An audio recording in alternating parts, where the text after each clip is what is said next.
The prestigious Thornfield Concert Hall buzzed with anticipation as 38-year-old Marcus Chen finished polishing the brass fixtures on the grand stage.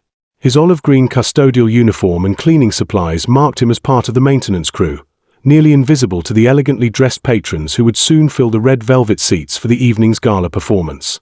Marcus had been working as a janitor at Thornfield for 2 years, a job that allowed him the flexibility to pick up his 6-year-old daughter Emma from school and be home with her in the evenings. The work was honest and steady, paying enough to cover their modest apartment and Emma's needs, though it was a far cry from the life he had once imagined for himself.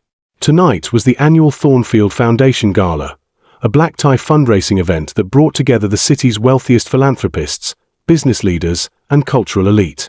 The hall gleamed under the warm stage lights as Marcus made his final preparations, ensuring that every surface was perfect for the distinguished guests who would arrive within the hour.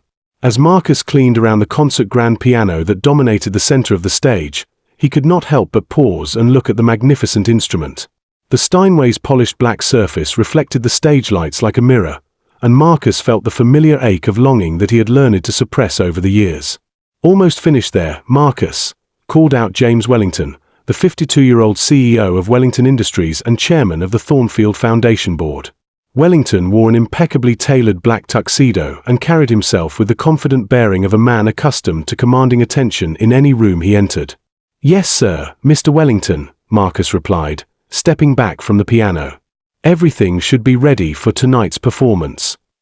Wellington approached the stage, checking his gold watch with the practiced air of someone whose time was measured in millions of dollars. "Excellent. The maestro should be arriving shortly for his sound check." As Wellington spoke, several other board members and major donors began filtering into the hall for the pre-event reception. Marcus recognized many of them from his 2 years of working at the venue, titans of industry, celebrated artists, and society figures whose names regularly appeared in the business and culture sections of the newspaper.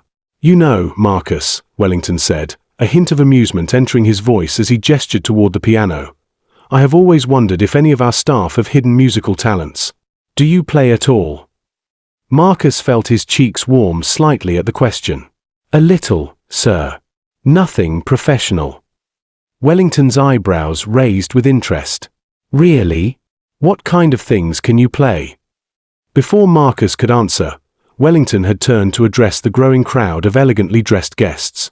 "Ladies and gentlemen," he called out, his voice carrying easily through the acoustically perfect hall, "I have just discovered that our custodial staff member Marcus here claims to have some piano skills.